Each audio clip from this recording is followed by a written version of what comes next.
Welcome to the Firearms Insider Gun and Gear Review Podcast, episode 437. This show is brought to you by Primary Arms and VZ Grips. I'm Chad Wallace, and in this show we'll be discussing food, new pistols, and new optics. As you may know, we showcase guns, gear, and anything else you, as a gun enthusiast, may be looking for. We do our best to evaluate products from an unbiased and honest perspective. And everybody seems to be here tonight, at least for now. So we got Tony, Rob, Rusty, and Zane. So Primary Arms is kind enough to bring you this show. So Primary Arms seeks to provide the best shopping experience for everything firearms. With over 13,000 products from your favorite brands, Primary Arms carries a complete selection of rifles, handguns, firearm parts, and shooting gear. Every order comes with a commitment to superior service, fast shipping, and an expert support team. The Primary Arms project of the week this week is the Expo Arms M-Lock 15-inch handguard. And I threw this in here because when they did send that whole complete upper, this handguard was on there, and I was really impressed with it. They're $100, M-Lock 7 positions around, and full top rail, and little wings to keep it from rotating. So, you know, that's the product of the week this week. You can check it out. You can sign up for the Primary Arms newsletter and more if you go to frn.deal/PA. And if you use the code FRN, you will get a free Primary Arms gun cleaning kit with the purchase of a Primary Arms optic. So now, what did you guys do in firearms?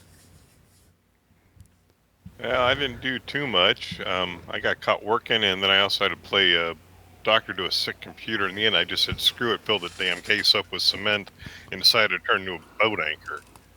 But Monday, I thought I was going to have a freaking heart attack because I woke up, checked my podcast feed, and oh my God, it's a 2A4 University shoot. I'm like, what is this, the winter solstice? Tony did another podcast? And he was ripping on me for sending him a message about it. We love you, Tony. I graced you people with an hour's worth of intelligence, and you don't know how to handle it. What, us dumb rednecks? What are you talking about? Yeah. See, if he did the show a minute a day, it'd only take him 60 days to get us a good show out. So that's like at least come out quarterly, Tony. Yeah, every solstice. Yeah. Oh, wait, that's 90 days. How's your house hunt going? He's biannual. He's been doing better. I've been doing better. I've been coming out with the podcast. I think it was time to be more topical, so I sped it up a little bit. You'll have another one coming out very shortly. I'm trying to get on a schedule. House hunting is going. We're still working on it. Went to the range Saturday and got outshot by a dude because I was hardcore goofing on him. And then we went to the range, and it was my iron-sighted Glock 19 against his SIG P320 X5 with a red dot. And at 15 yards, he shot a much tighter group than I did. Then I took his gun and shot the exact same size group that he did. I was like, all right, at least I know I'm just second with my Glock today. And then I took my 75 that I showed you early, CZ75 early, and shot just as tight a group with iron sights with the CZ. Sweet. So I just shot the Glock badly, and everything else was respectable. So I'm like, okay, bad Glock day. But that's not what I'm going to use. Oh, Jersey is just a buzz with everybody working to get their carry permit now. So what they're doing is taking the law enforcement qualification, even though you don't have to. That's what everyone is using as their standard, hoping that will be taken seriously and everyone and the judges allow them to get their carry permit. Because there is no shooting requirement, but everyone's getting, most of the people applying are doing that. They go into a range, they're paying to have the law enforcement qualification shot. So that's what's happening in Jersey right now. But to do it, you have to do it every gun you plan on carrying, because your carry permit will have the model gun and the serial number on it. That's about The right actual for Jersey. serial number of the freaking gun? I think so. I think that's what I Oh, that read sucks. because everybody's using the model. I mean, I definitely know it's going to have the model on it because that's required. Almost it's like if you got two Glock 17s, you have to qualify with both of them. That's kind of That's It's Jersey. it's all stupid. And I'm like, so they figured out another way to get you to register your gun. yeah. Because in Yep. Florida, they just give you a 22 and say, "Here, can you shoot like an M&P 22?" And it's like, okay, you're good. No, Well, it's not it depends on who you go to in Florida. In my classes, they shoot the Florida Department of Law Enforcement qualification. It's not a requirement, but it's a thing I always did when I taught. If you can pass same qual the cops pass, for one, that's defensible in court. But for two, like, it's just a good standard. It's a recognized standard. So, I mean, I don't like the fact that they want to make it mandatory, but I think it's a good standard to start with.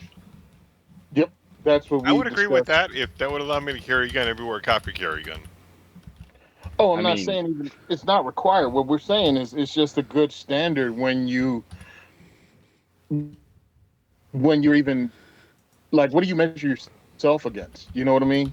Like, so at least you measure yourself, because Sean and I were actually talking about doing it in levels: local law enforcement, and then like an FBI standard, which I think is a little different, and then to top it off with the air marshal standard.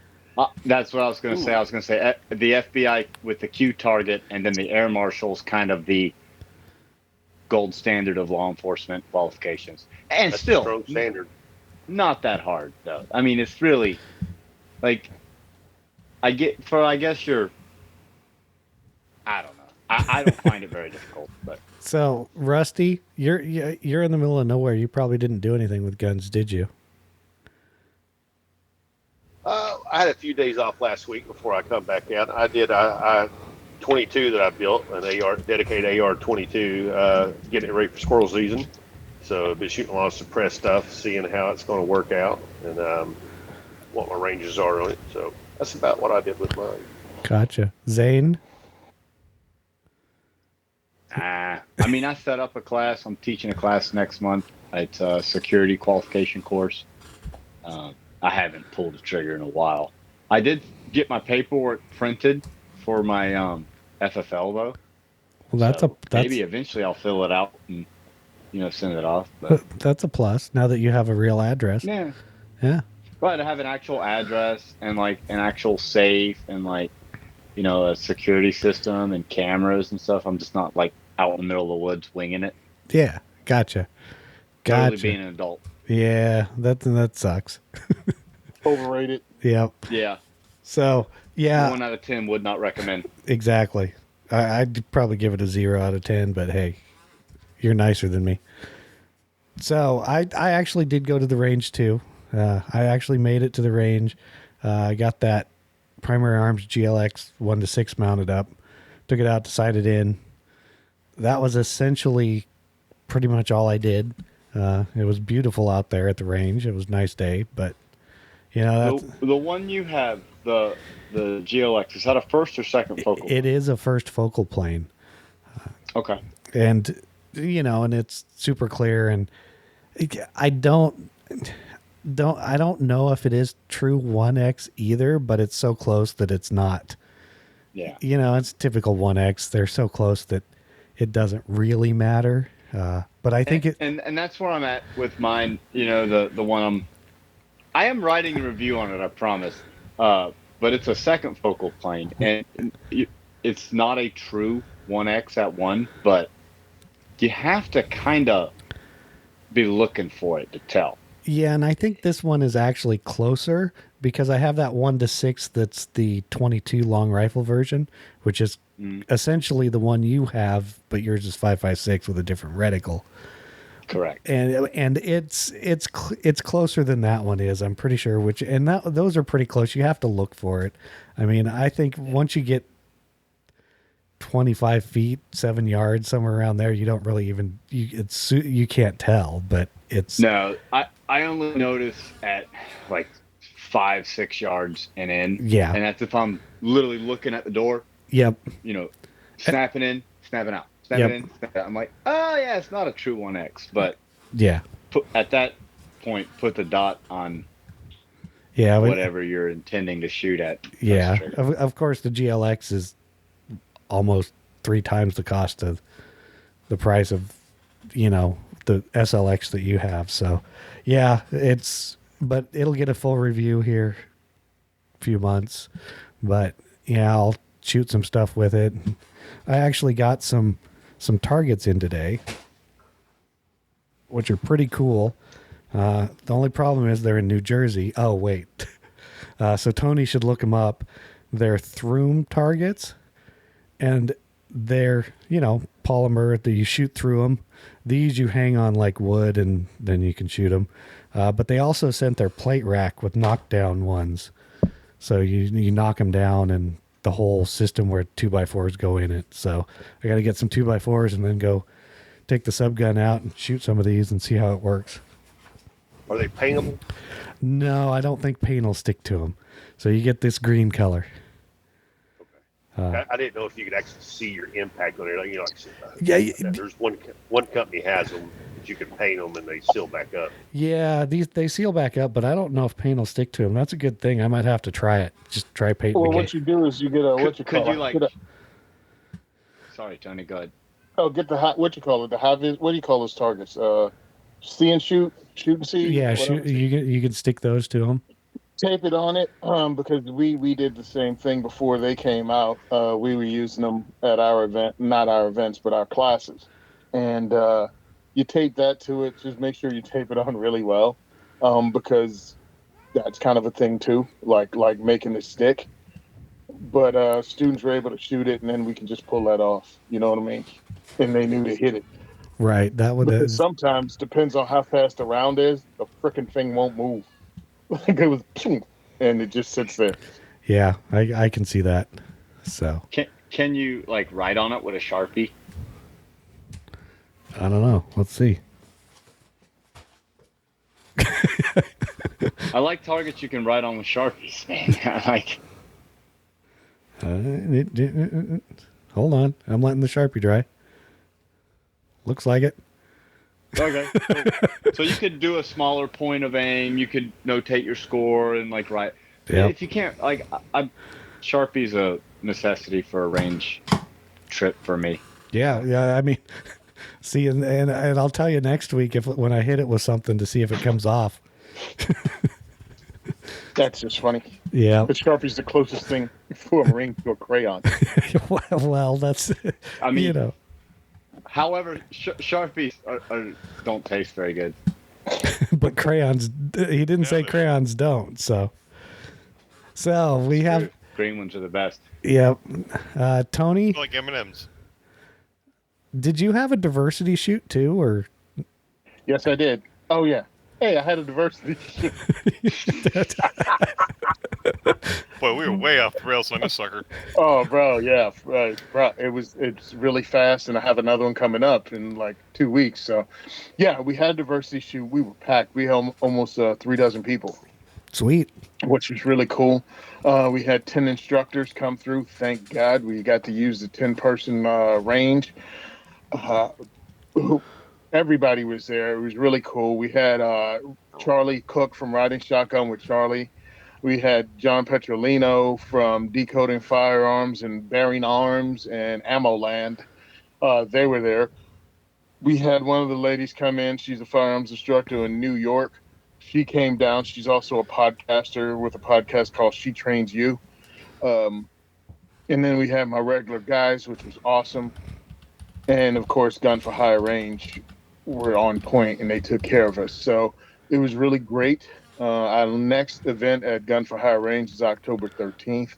I'm just going to keep almost every day promoting these things. Anthony at Gun for Hire has Gun for Hire Radio, and he has 1 million listeners every week. So when he put it out that we were coming there, we got flooded.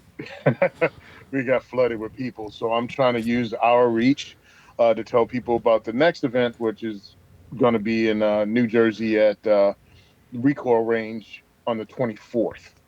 So follow me on my Instagram. It's Simon Says Train, or the second is for everyone on Facebook, which has me shadow banned like a son of a gun. I think if it says firearms, guns, anything, you're pretty much like, because we're not. I actually changed my designation to fashion model. Did Second it? is for everyone to see if it changed, like who could see me. Why is that? Because you're the largest pound for pound gun buddy on the planet? Yes. I figure, I can tweak it a little bit. You might as I am well. the largest pound for pound. Hey, they sell clothing with my face on it. Therefore, saying. you're a model. True. Yeah. Therefore, as a model. Yeah. But speaking of T-shirts.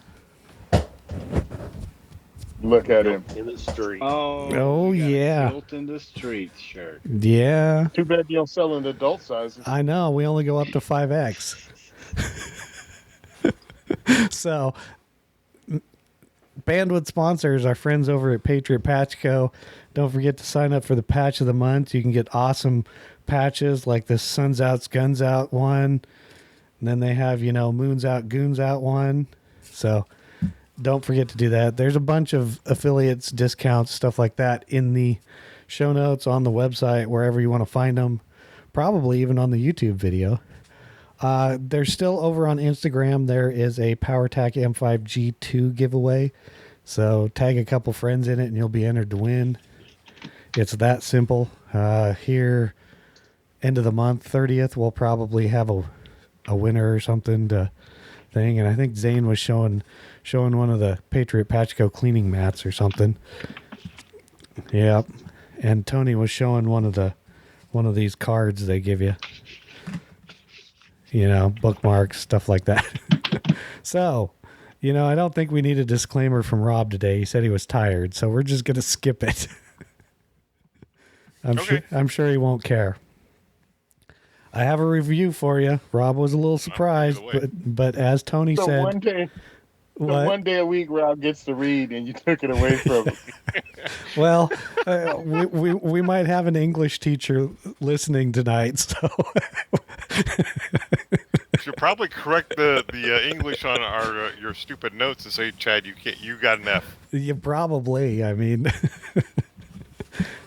so they were harassing me about my food review, but it's nutrient survival food. Yes, they did send this, so I'll get into How it. many strokes did it take to get it down?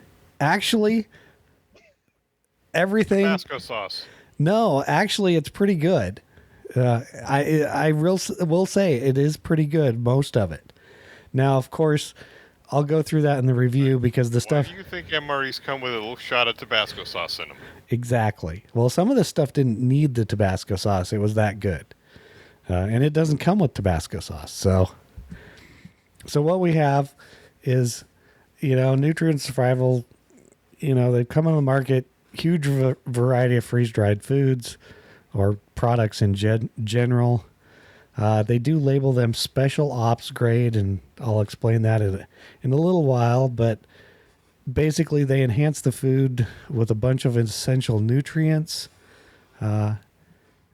And I received a variety of food from them. Most of them tasted pretty good. So when you're looking into freeze-dried food, you essentially want something that lasts a long time or easy to prepare, and Nutrient Survival has just that.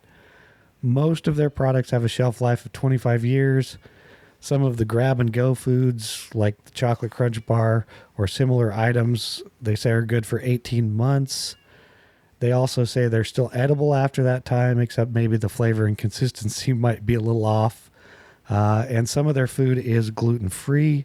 So if that's an issue, they have some that is there too. So one of the big reasons I went with their stuff, I mean, I probably could have asked other companies to send me some food, but Nutrient Survival has their special ops grade nutrient. What's that mean? Basically, they pack all their food with 40 essential nutrients, which includes 14 vitamins, minerals, 9 amino acids, omega-3s, omega-6, and fiber. They do enough that it does meet the U.S. military requirements for special operations, hence the special ops grade. So, of course, why would you care? Well, basically, it gives you everything nutritionally that your body needs to function properly, unless of course you're Zane and it doesn't include alcohol. But they did send me a bunch of different types, styles of their food. Some are the grab and go style, others are, the add hot water style. Like I said, all tasted pretty good. Some were actually outstanding. And then the drink mixture they sent me was just so-so. And so I'll go over the stuff that they sent me, kind of fairly quickly. So they sent their hearty lasagna. If you like the flavor of lasagna, you'll like this. Mix it as per instructions. Came out perfect. The only problem with it is consistency, of course, isn't like a square piece of lasagna you would get. So, it's mixed up. It's dehydrated food, so I did expect this. And, of course, if you get this, they sent me the grab and go individual ones, which are good for like 15 years. So one package equals one serving or one meal. And it's soy-free, all the good stuff.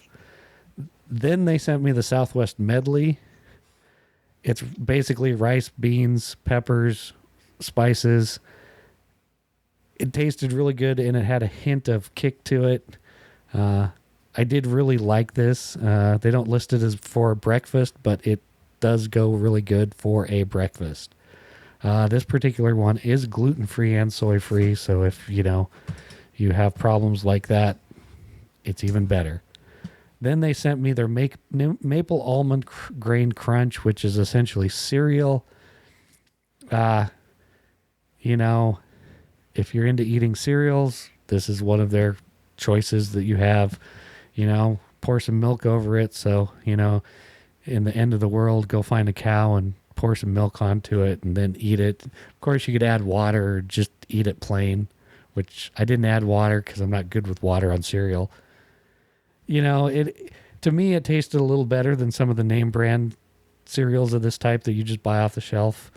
I was actually surprised at how well it didn't. I wasn't hungry after eating it.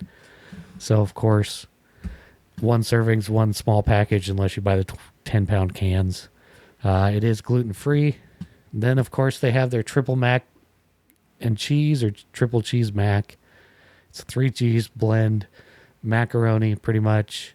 It's a little different in kind of how much water to add, because if you kind of have to play with it and figure out if you like it more soupy or less soupy by how much water you add.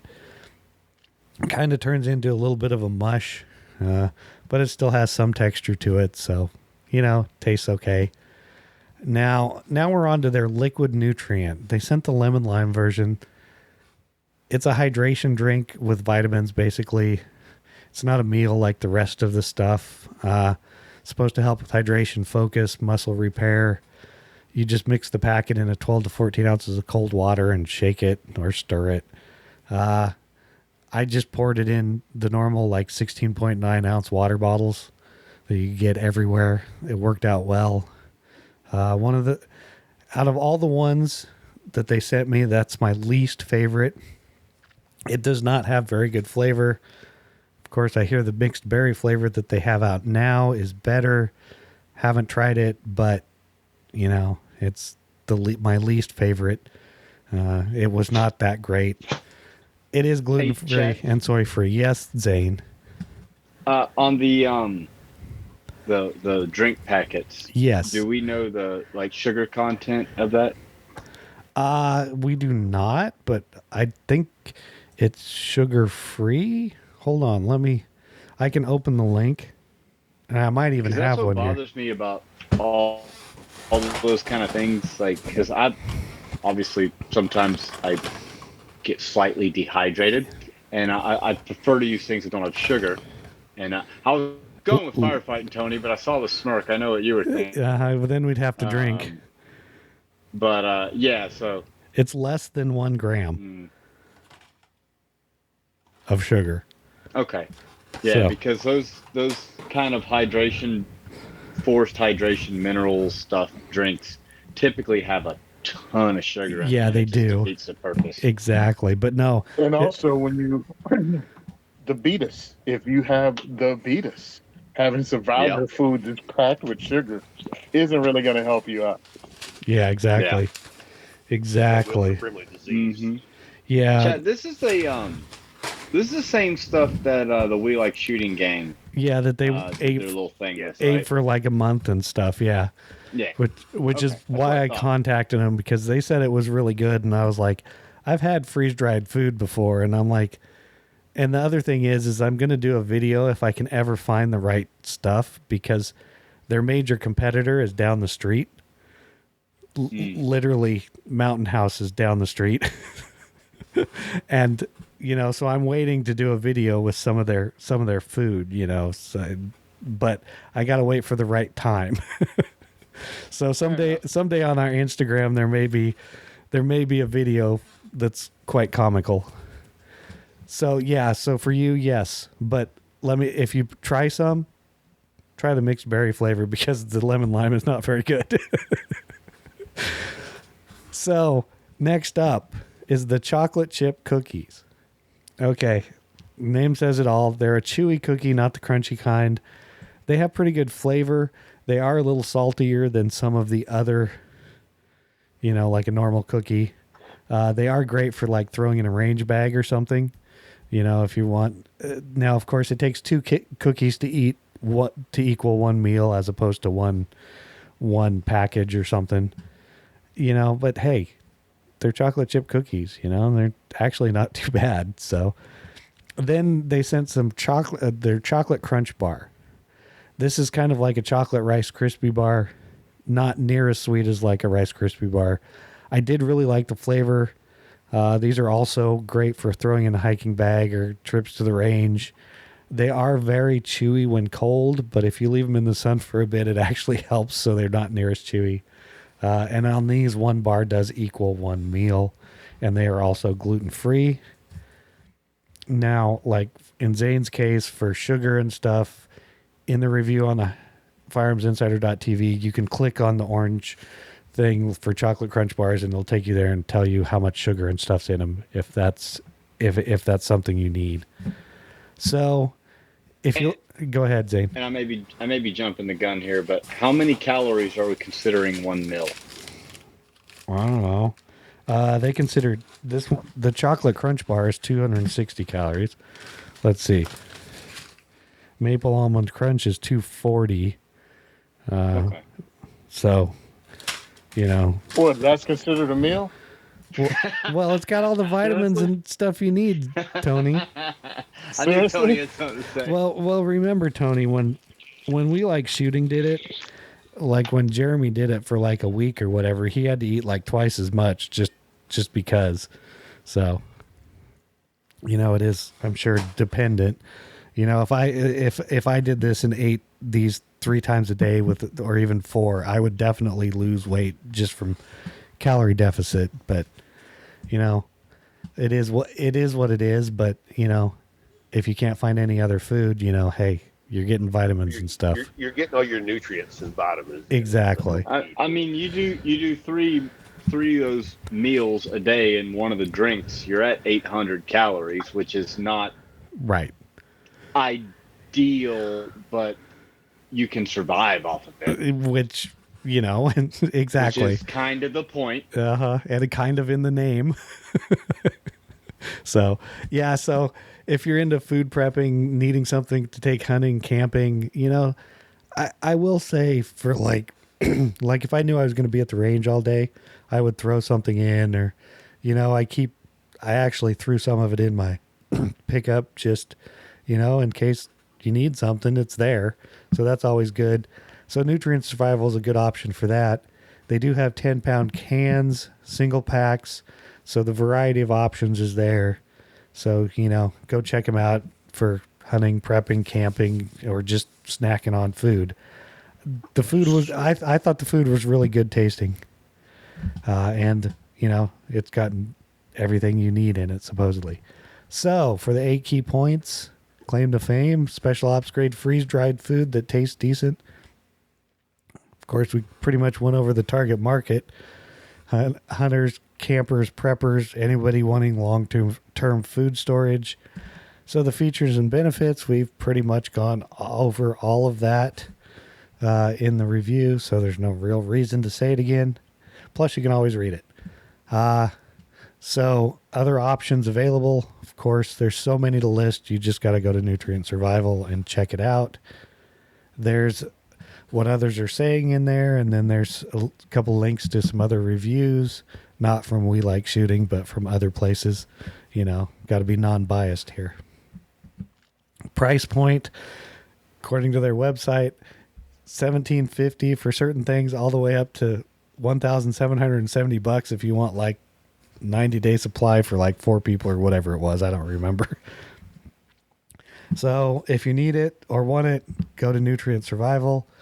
So for our rating, the pros, most of the items tasted pretty good. Some of them last 25 plus years until open. Has all essential vitamins, nutrients. There's gluten-free and soy-free options.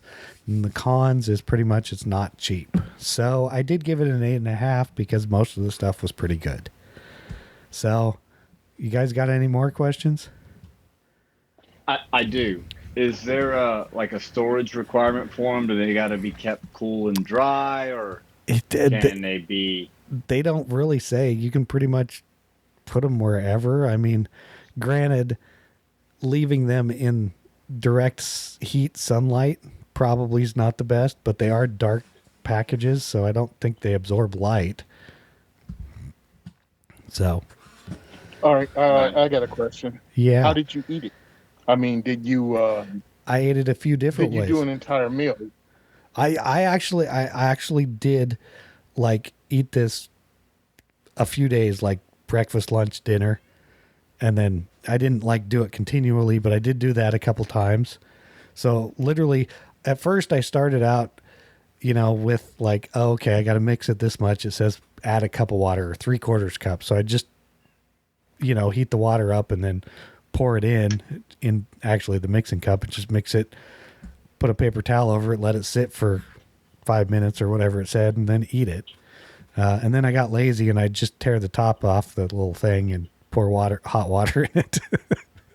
All right, did it mess up your digestive system? Not mine. That was my question. I didn't notice any difference. All right.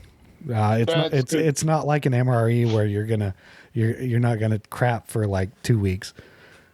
I was trying to figure out how to ask that without asking that. But thanks for clarifying. Yeah. But I mean, like the taste is, I mean, it'd be comparable to like other. I hate to use the word crappy, but just like that junk snack stuff that you would granola bars and crap you would throw in a range bag. Taste is comparable.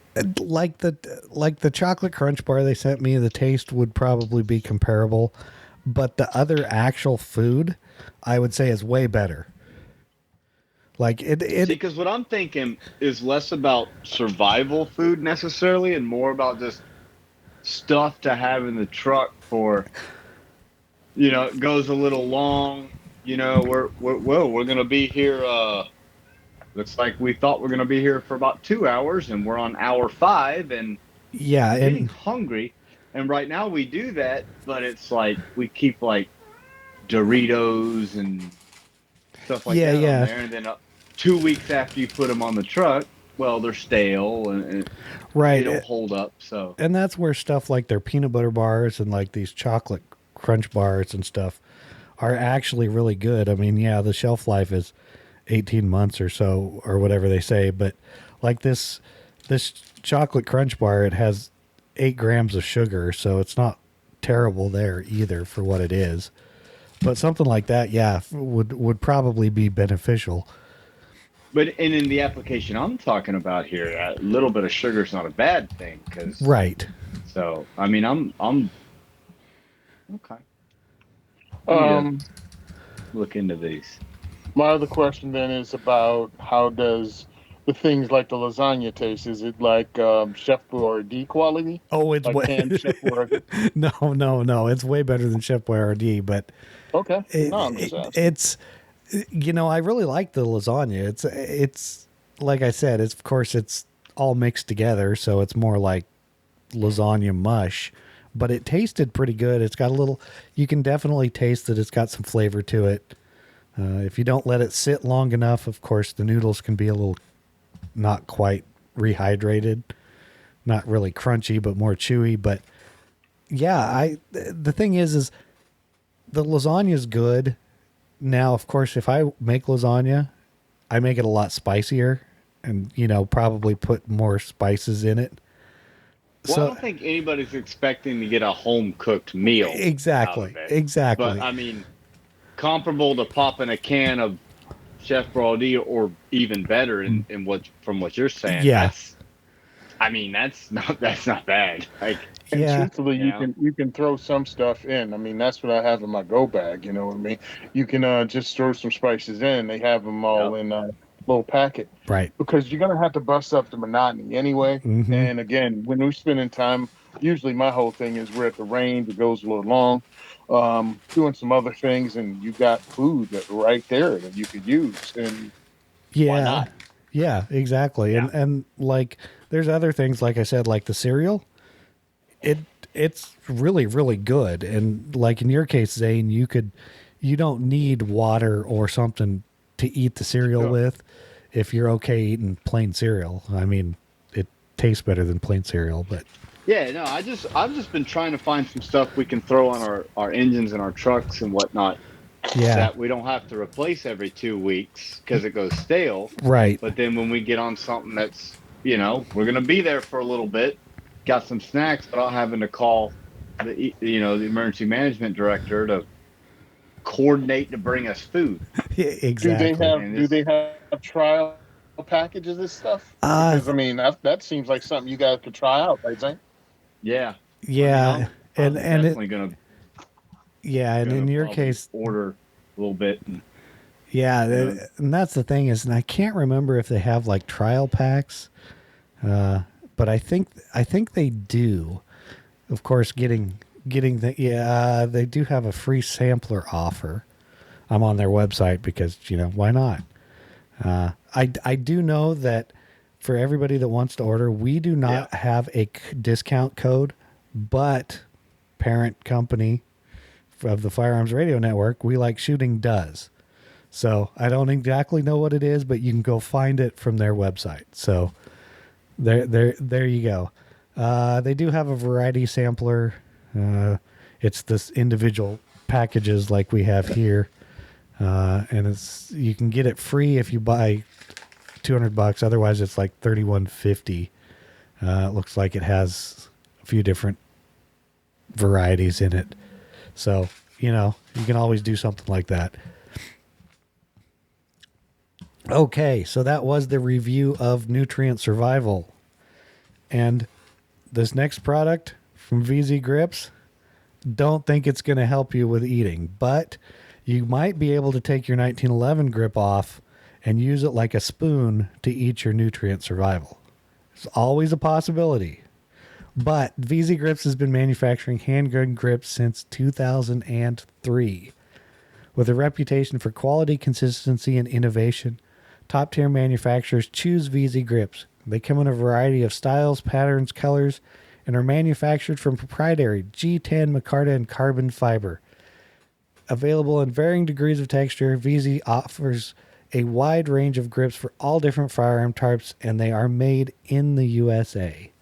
The featured grip of the week this week is a 1911 Castle grip, so it's got the skull kind of castle etched into it, and I believe it is also one of their other patterns, one of their fancy patterns. It's the Operator 2 texture, but of course it's got the machined-in skull engraving. So, aggressiveness, it's 4 out of 5. I have some grips with a pattern very similar to this, and yes, they're pretty grippy, and I do like them. However, I don't have the VZ Grips in this pattern yet. So, check out VZ Grips at vzgrips.com, and don't forget to use the code GGR15, and you will get 15% off those grips. Now, product spotlight and discussion. First up is Tony's favorite new pistol. The SIG P365X Macro. MSRP was hard to find, but it looks like about $799.99. So this is their new 365 longer grip, XL slide length, I guess is how we're putting it. So it's in 9mm, 17 round magazines. It comes with 2. It does have X-ray. They're X-ray 3-dot night sights. It is optics compatible, so there is that. It's got a built-in compensator, an actual rail on the front. They consider it a compact size. Overall length is 6.6 inches. It's 1.1 inches wide, so, not wide. Height is 5.2 inches. It's got a 3.1 inch barrel. It weighs 21.5 ounces. Sight radius is 5.1 inches. That rail is a 1913 rail. Of course, everything else is, polymer frame, stainless steel slide. Like we said, everything pretty much is the same. It is just a longer frame, so you get more capacity. And the 1913 rail. It does include interchangeable back straps for small, medium, and large, which is new for the 365 line, if I remember right. And of course, the optics pattern is for the SIG Romeo Zero, which is their optic that they put on these things. Okay, flat trigger, if that matters to you. I really want to say something nice about this. I'm glad it's a smaller. It's a Glock 19 size that's thinner, and that's pretty much it. So I would relate it to something akin to the Walther's new, Tony, what is that thing called? The one that Walther... PDPF. Yes. I would say that... 3-inch model. Yeah. Female. Yeah. Because it's smaller grip frame, but it's still length. It's actually the grip frame length. Total height of this thing is slightly taller, I guess, than a Glock 19 would be. So you're looking at a not small pistol based on a small pistol's design. Okay, you guys are up now.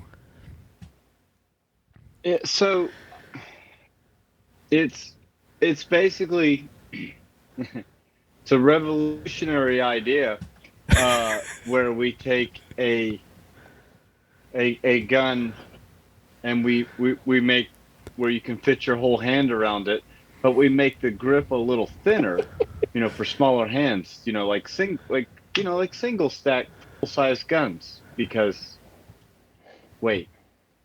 Oh, I just had a 1911 I was playing with. Never mind. Wait. Listen, I don't. And it wasn't just any 1911. It was the Commander 1911 because it had the small slide with the full size frame. No, I have a 5-inch. Oh, that's what she said? No, I have a 5-inch 1911. I see. I even went to clarify and specify 1911, but anyways. Yeah, no, it's a Commander, bro. No, I don't hate the gun, right? Because I have small hands. Like I get it. Well, you don't need small hands with this gun. Well, but it's a reduced profile. Okay, that's right? a good word. 365. It's still that 365 grip girth. Jesus Christ, there's no way to get through this conversation. Well, I'm writing down reduced profile. Build up. Reduced profile. It might be the show title because that's the best explanation. I tried.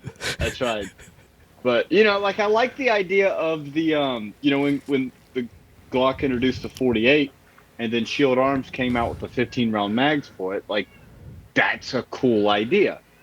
Obviously not for Tony because New Jersey sucks, but like that works, right? Because so I get it. Also, I don't know. Like I feel like SIG's really trying to milk this 365 for everything it's worth. And I mean, good on them. People are buying them. My brother has one. He seems to like it. So he has a regular 365 XL, not this double XL super secret double probation thing.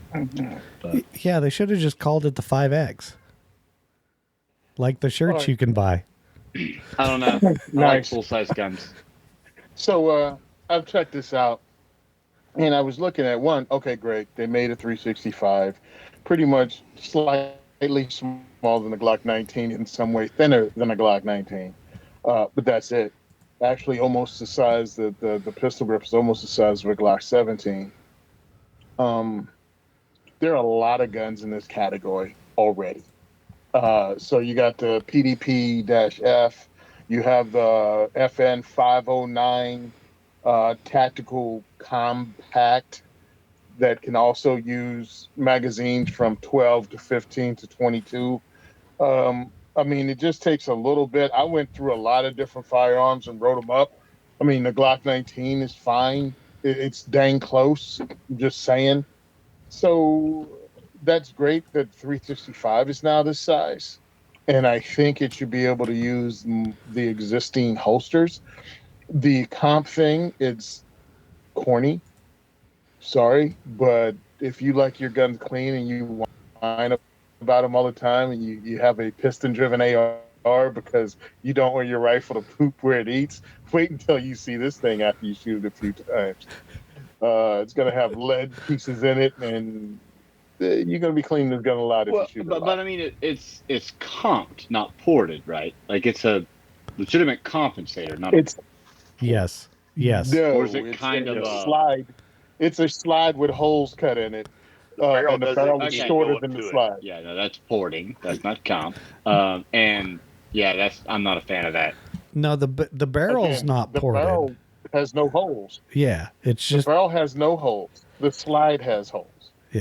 so it's kind of supposed a to be when the bullet comes out, it sends that energy down and drops the barrel. right. It drops the frame down because the barrel is here, the ports are up here in the slide. Yeah. So it's kind of a built-in comp is what I would call it. But yeah, I like I said, I don't really hate the gun. I just because if you're looking for, like Zane said, kind of like a more full-size gun that fits your hand, easier to shoot, but you need the thinner profile of the grip of like a 365 XL or something because you have smaller hands or something to that effect. Because like if you have larger hands, this thing could get too small. The grip frame Yeah, can. and if you have normal size to large size hands, the idea of a 17 round gun is crazy. This is a Glock 17. It came out in 1982. Like, Depends on how not you a want to count it. revolutionary idea here. My other is Arranged Agents. They have a gun store named Mayhaps. I did not see it because of how IG works, or I would have gone and checked it out today because they had them. But I didn't see it until later on, like in less than an hour before the show started. Because I really want to check it out because I cannot shoot a P365 well because it just, my hand is way too big. It wraps all the way around it. I mean, I've tried with the regular, I tried with the XL, and it takes a lot of concentration for me to shoot with this thing. So I'd really like to see how this worked out. And how much thinner is it? Does it really help? Because, I mean, I carried a full-size 5-inch 1911 in an inside-the-waistband holster. So I'm not worried about making something disappear. You know what I mean? Well, Right. The other thing I will say is, one of the biggest complaints I get when I'm teaching classes, especially from, it's more often from women, is that, like, I like the way this gun shoots, but I like the idea of X gun because I can get my hands around it better. And so it's like, so it does make sense to make a full-size gun. I mean, love him or hate him, and I'll keep my opinion completely out of it, but that was, I can't remember his name now. What's your Rob buddy's Pinker. name? Rob Yes, Pinker. that was his PD10. thing. at this point 6-7 years ago when he was trying to With release the that PD-10. thing. Yeah. The idea was full-size gun, just thinner, right? It makes sense for a not a majority, but a segment of the shooting population, right? Nothing wrong with it. It's not a thing for me, right? But there's someone out here who will benefit from it. And you know what? Good on SIG, man. They are squeezing every dime they can out of this 365 line, and they should, because you know what? Mo options, mo better. You know what I mean? Whatever. I carry the 365, the regular one on the Excel with 365, 80% of the time. And I went from a 17 to a 19 to a 365. I didn't think I was going to like it when I got it because I thought my hands were going to be too big. It took a little adjustment to get used to it. I like the gun. I do not care about the comp report or whatever's on the front of it. I wish they would come out because you're getting the same barrel length of the regular 365 and you got a longer frame, slide. They could have just released a frame for it to drop your internals in with a 17 round magazine. That's what I would have went with, because most of the time when carry inside the waistband, for me it's barrel poking into my groin, and I can hide the grip just as good. That's mine. So see, and that's completely opposite from me. I prefer a longer sliding barrel. It conceals better for me. So, and that just goes to the whole thing we keep talking about: mo options, more better. Because I would rather have a 34 length Glock 34 length slide and like a 19. Just Yeah. well, let's go back. Glock had the 21. Then they come out with the 21 SF small frame. This is basically kind of like how SIG is doing it, but yeah, it's similar to that. It kind of is similar to that. Yeah. Yeah, that makes. I've got the 21 SF, and it's a great gun. But it's much easier to shoot for me than the regular 21 because of my totally medium-sized hands. Yep. Yeah, I got you. But yeah, that's like I was saying too, is, it's the smaller, reduced profile is better for a lot of people. So I think it'll be a hit, even though I would have liked to have seen just a regular non-ported, 3.5-inch barrel or whatever it is. So I Or think what got us make most it a 4-inch again, barrel. Like, I think what got us most again is all of the influencers coming out at one time, and dude, they need to stop doing that, because and they all like don't compare it to anything else and it act like devalues your product. it really does when everybody has it. It's like, dude, I'm not buying into it. It just seems like a shiesty commercial at that point. Yep.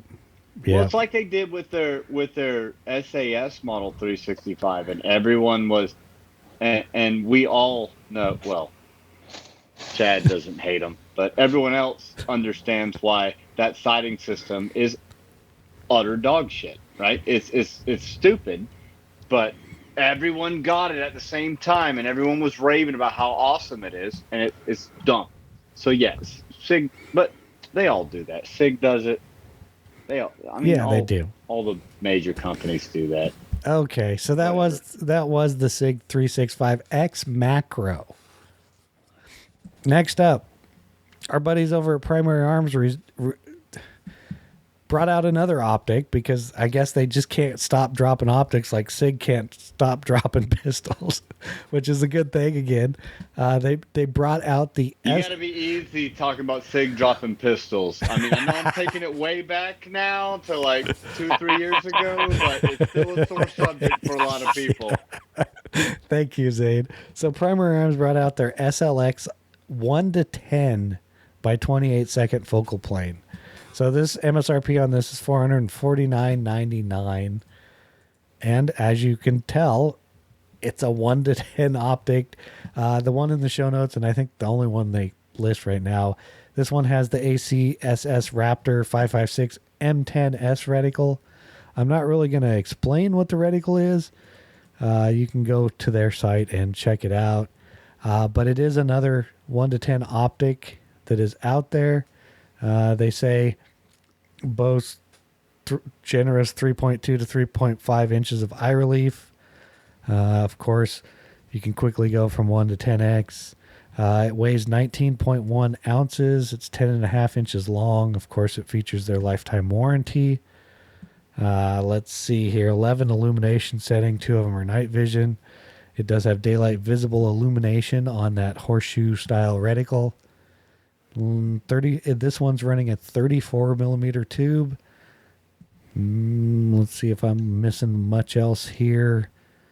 I think I pretty much covered it. Total elevation adjustment and windage is 40 MOA. You know, click value is half MOA, so, you know, they got rid of the 1 MOA stuff on some of it. But, you know, if you're looking for something that's like a 1 to 10 and you're okay with second focal plane, I don't think you can go wrong with this. This is their less expensive line because it's the SLX series, which, like Zane was talking earlier about the 1 to 6 he has, which is also the SLX. Of course, it's a 30 millimeter tube, but on this it's a fine optic. Yeah. Here's and I said this a couple years ago when we talked about, I think it was the Audible one. Yeah. I don't, and we got a lot of hate over other shows on the network for my opinion, but I still stand by my statement that I truly do not quite understand the idea of going with a 1 to 10, because especially in this price point, and it's nothing against Primary Arms, but in this price point, you are going to be making sacrifices, right? You're going to be giving up some stuff. What is the gun for? Yeah. I don't own a single gun that is for a purpose where I need both to shoot from my bedroom to my front door, and also need to pop that coyote 600 yards away. Like, there's just yeah, and I get that. I understand the point of positive identification, and I'm going against a lot of my mentors who love the 1 to 10s. You know, folks like Aaron Cowan, Steve Fisher, who are rocking 1 to 10s, who are folks that I have trained with and I look up to very much. I just don't. I'm not sure. I don't know. I don't. Oh, I know. Understand. I know.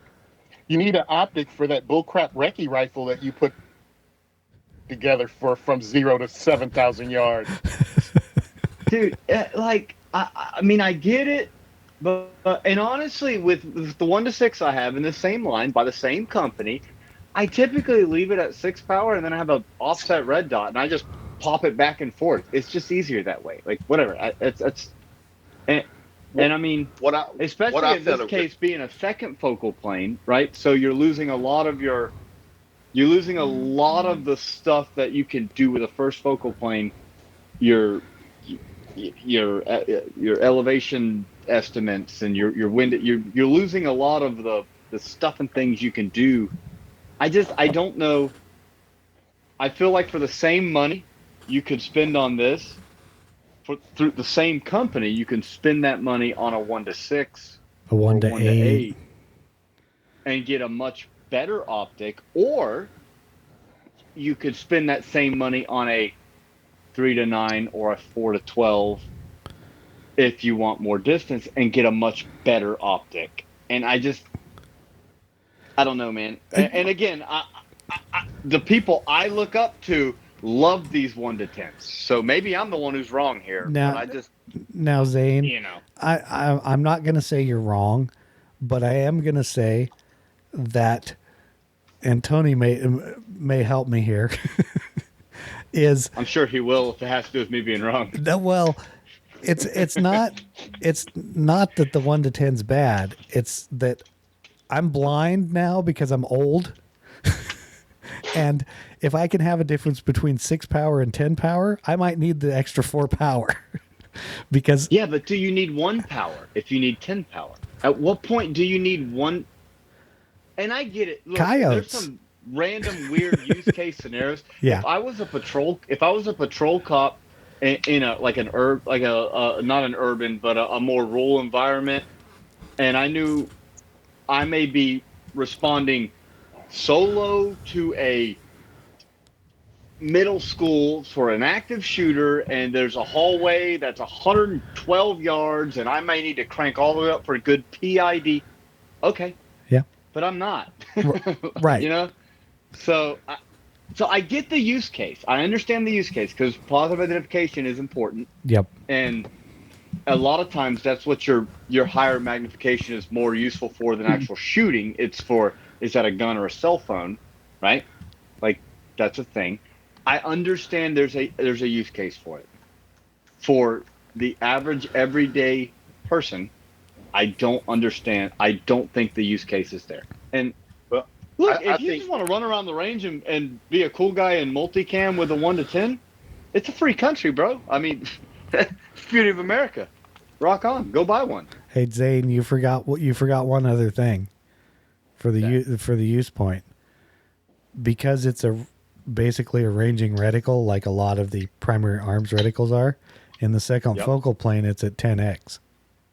So you have to calculate the others at, say, one That's what I'm power. saying. Yeah, You can only range at 10x. Exactly. You can only use the reticle. And so first focal planes are a lot better when you get those. Like I said, with the 1 to 6 I have, second focal plane's fine. Yeah.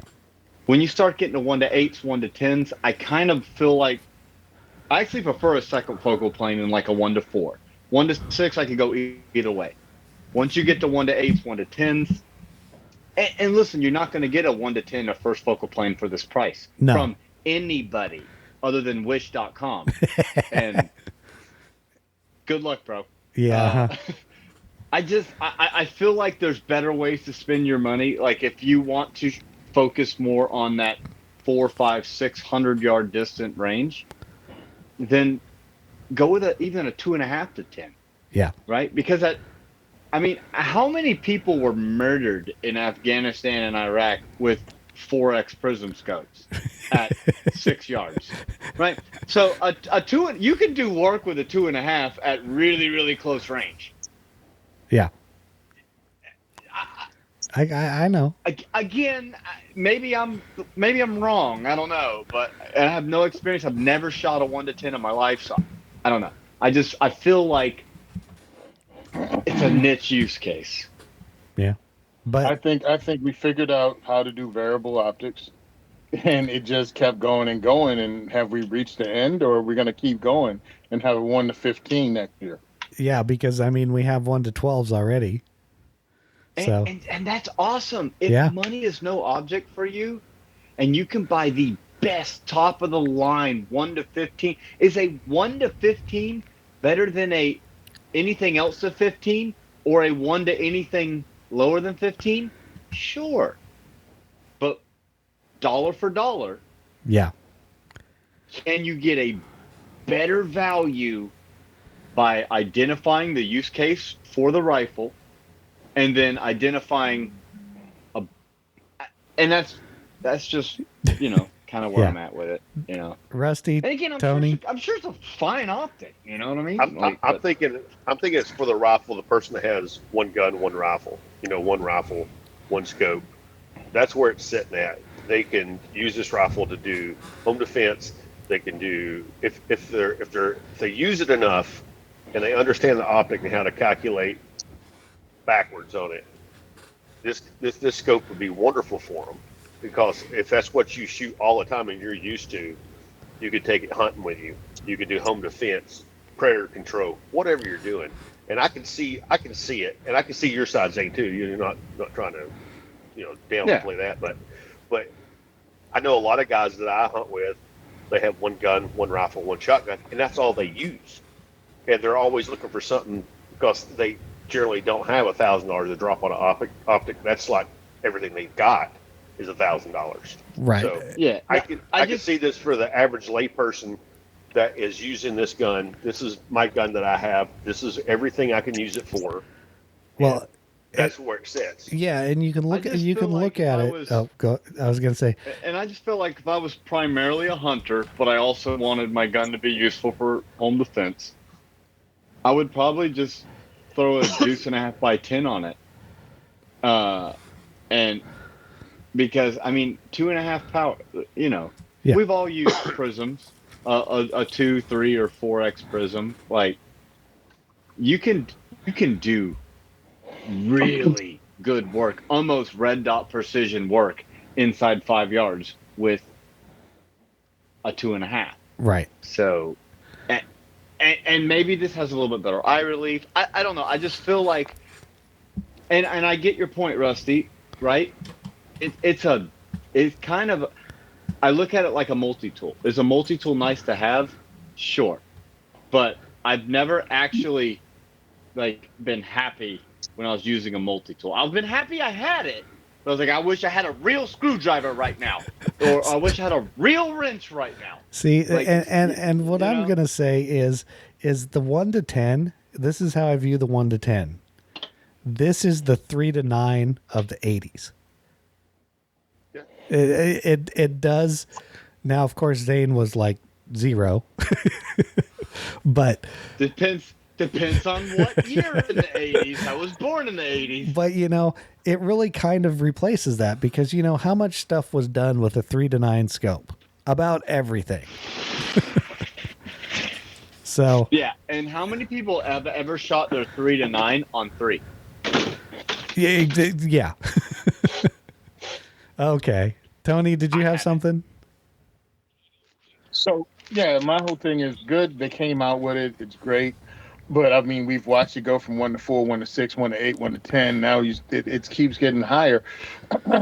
A lot of people do have one rifle, and I think that's really cool. But the people Zane looks up to have like 13 rifles, but they're telling you this 1 to 10 is the greatest thing. You know what I'm saying? So it's more of a bunch of people are pushing this as some kind of tactical thing, when I roll with Rusty and go, it's a totally practical thing if that's how you're going to do things. Yep. And cool, it's a product and it fills the niche and it's affordable for most people, and it's from Yeah. a quality company. So I'm glad for all of that. But I think Zane was really going off about, like, when does it stop, especially when you got people that have multiple guns and aren't really doing the one gun, because these are the same people that have AR pistols, they have SBRs, they have recce rifles, then they have, some retro throwback build with a 20-inch barrel. And it's like, where are you going to put this thing on?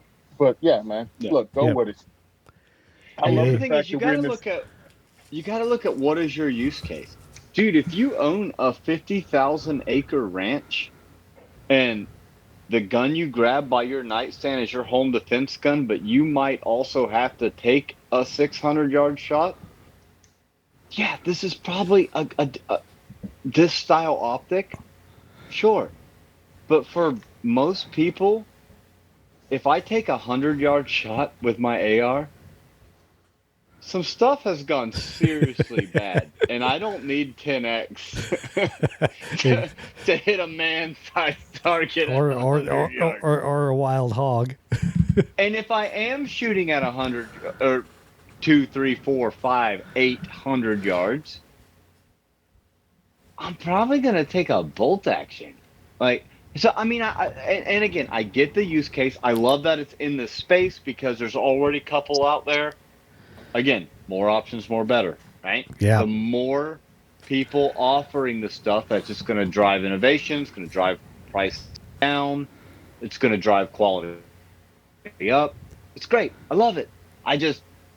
For me, and what I see, every use case I could feasibly think of, and the weight's the other thing to think of, right? Yeah, they're not light. 110's going to be heavier Yeah. than a 1 to 6 or a 1 to 4. No, for home defense, you need a red dot, bro.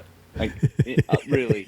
I mean, but like Rusty said, I love my LPVO. I love it. It's awesome. It's so much fun. But do I need it? no.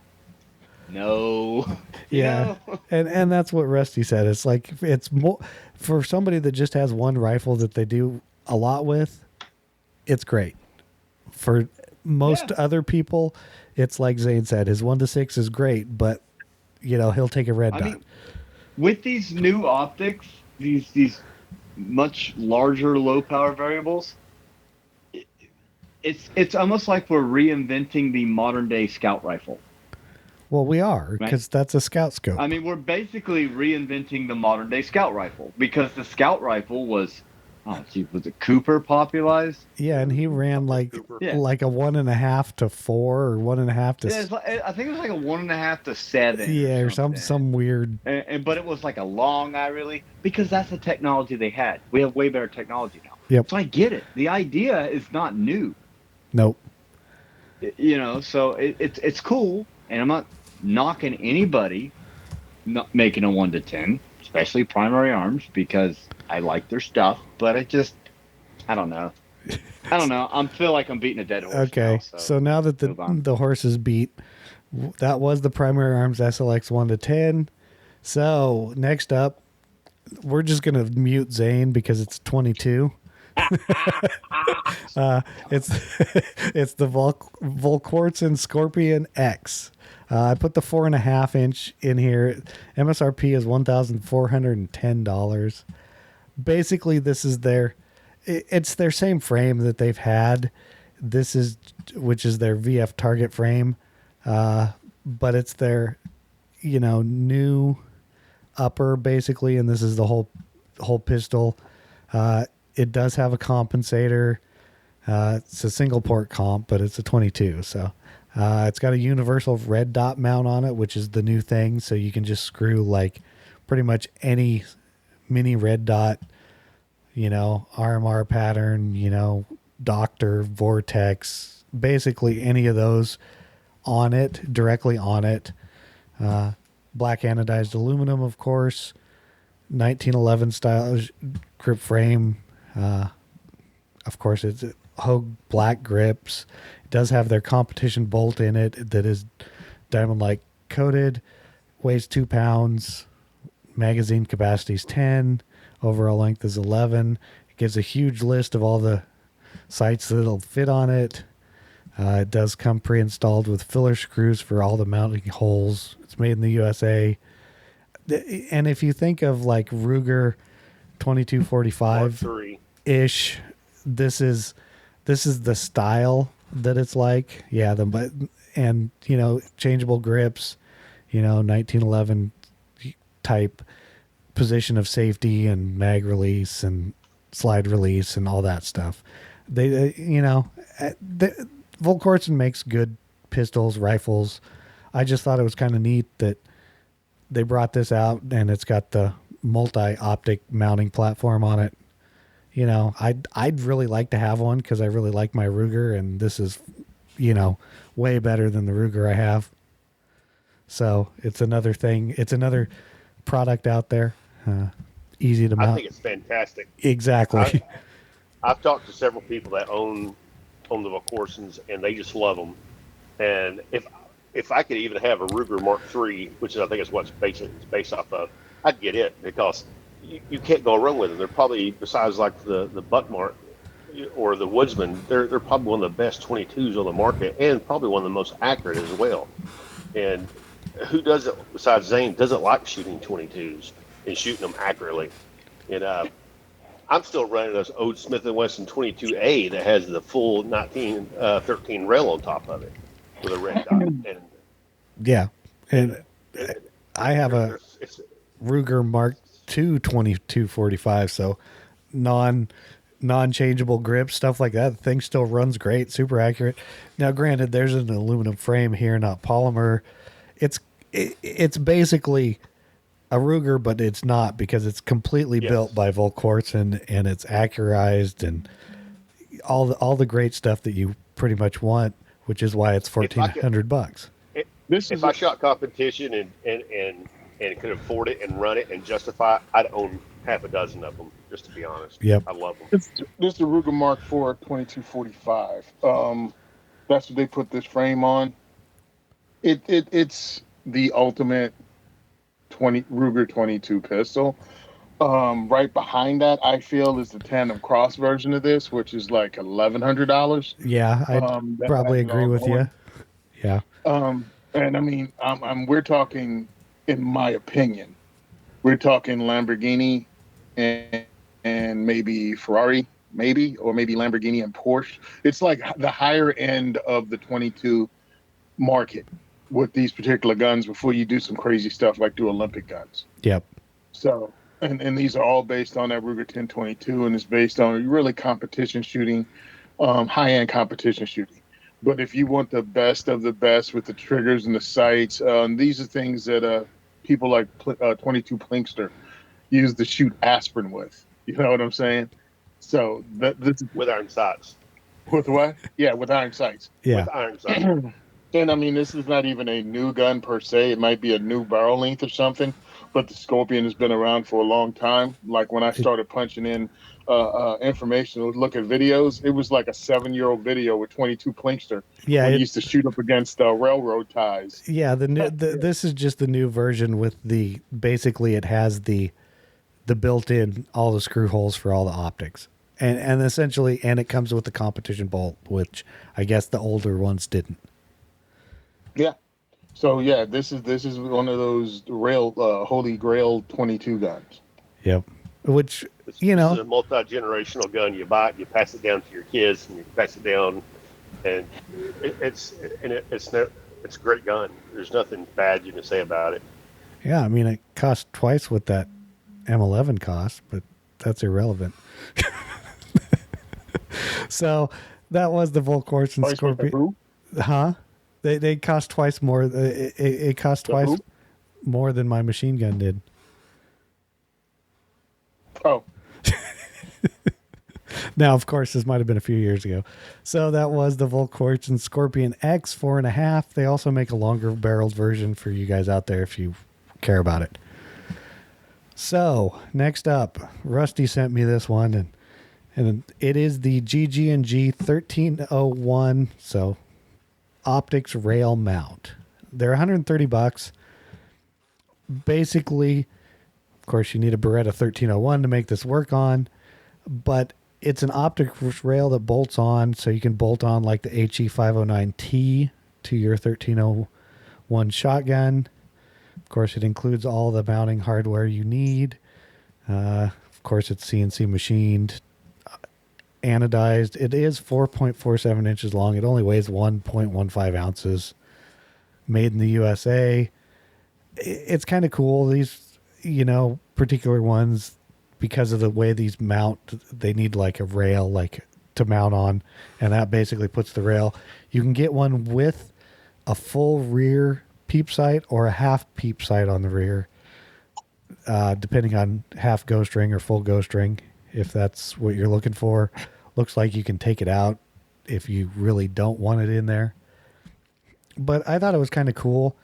Now, I will say they also make this particular rail for optics, for tube style optics that use the Aimpoint T1 mount, and I think it's like the same price. So if you're looking to mount something like that on your Beretta 1301, they're all pretty cool. This one just happens to be the new one for the 509T. all right. Well, GG&G went hard in the paint with their 1301 accessories to the point that they took over pretty much providing the parts for Ernest Langdon for his LTT version of the 1301s. Aridus Industries used to do all of their stuff, and they've been replaced by GG&G. And So, yeah, I will say that I actually have a AR rear flip up GG&G sight for my SBR that I use. The thing is, she's 25 years old now, and it still works great, and I haven't destroyed it or anything. It's very well made. So this is going to be very well made. I can go with that. I don't have a 1301, but I would assume this would work on the clones and stuff with it. I thought it was pretty cool, and I hope they come out with stuff for like the 500s, the 870s, and stuff like that. Because this is red dots going on shotguns. It's coming around more and more and more. Plus, I run one on mine, and I've got a Stevens clone that I'm running as the clone of the 1300, I believe, of the Winchester, and I run a red dot on it, and that's it's fantastic. And I was like, well, this is great because red dots and the correct flashlight and the correct forearm and everything is just bringing your shotgun to modern times. And I thought it was pretty cool that they're running the new Holliston 509. It's mounted up. It's just another tool in your tool bag that can make your shotgun more user friendly. And it's really nice. I really thought it was cool. Yeah, I have to agree. I was unfamiliar with this company, and I'm just like, I felt like I was in the dark here.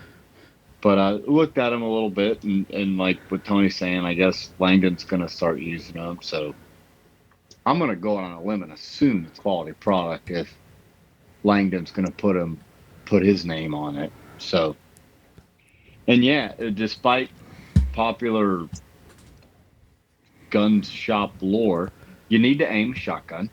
And the best way to aim a shotgun is the best way to aim anything. That's with a red dot. It's just easier. It's better. And Yep. you get your backup irons this way with I like a full ghost ring personally, but whatever. I know I was looking at adding a set similar to this to my 500. Currently, the only place that really offers one worth the crap is XS, and I just hate to get XS. Yeah, but they make good, some terrible pistols. but they make some good ones too. It's just they make good But stuff. they make some fantastic shotgun sights. Exactly.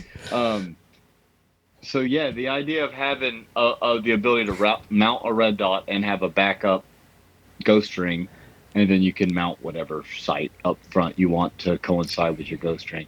But if you're still rocking a bead for anything other than shooting birds, like you're missing out, man. There are better ways to shoot shotguns. If you're shooting birds, bead sight's the way to go. Well, I don't know. If you live your life. If you have one of those Hollow Suns with the circle dot in it for shooting birds, just saying. Well, but the Hollow Sun with the circle dot, that's a 32 MOA circle on the Hollow Sun. And I don't know about what y'all's guns do, but my shotgun with Federal Flight Control 8-pellet double-aught patterns at about 3 inches at 10 yards, which I don't mask so well, but that comes out to right around 30 MOA. So, yeah. Just saying, right? Yeah, but so this is out there, and like I said, the stuff I have from them is good stuff.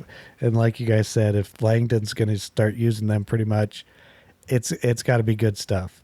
Now, of course, I'm disappointed that they don't make anything for my Beretta 1201, but hey, it's an old shotgun. It doesn't surprise me. So that is the GG&G 1301 optics rail mount. We don't really have listener feedback, except somebody did send us a message that said something about that guy who left us a review actually must have been talking America Last was an episode of some other podcast. So now we know. So Tony, you kind of told us about this, but tell us more. Great. Next diversity shoot is going to be at Recoil Range in Monroe, New Jersey on August 24th, 6 p.m., 9 p.m. Can't wait to see you guys. We're going to have gifts and stuff. We're going to have raffle prizes. We're going to have pizza.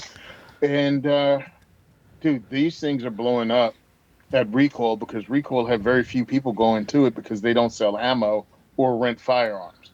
So they were kind of getting it hard. So we were hoping to be able to continue hosting events there and get more and more people to come to that range and realize it was there. And they are. Also, it helps really that Jersey got concealed carry, so now all of a sudden their lanes are full all the time. But come and support a new range in a place like Jersey where they pretty much had to go through hell just to open up. So again, August 24th, 6 p.m., 9 p.m., Recoil Range in Monroe, New Jersey. Follow me, go to my Instagram, do things like that. And if you guys want to donate, please help because we're eating into my ammo selection deeply. So I need the loot to resupply with ammo. So thanks a lot. I really appreciate you guys allowing me to be on here and talk about this. The newest 2A4E podcast just dropped Sunday. So it's called Are You Ready to Fight Yet? And give it a listen and shoot me an email. Let me know what you think at tony@diversityshoot.com. Thank you, Tony. So, send questions, comments, or feedback to us at gungearreview@gmail.com. Remember to subscribe and leave us an iTunes review and try to make it for the correct show. Because check out all the other great shows on the Firearms Radio Network at firearmsradio.net. Don't forget to visit the Firearms Insider at firearmsinsider.tv. Check us out on Facebook, Twitter, and Instagram at Firearms Insider. And definitely tonight, thank you for listening to the largest pound for pound podcast on the network. And we are out. Epstein didn't kill himself. And happy National Airborne Day. You dirty legs, go away. Hua.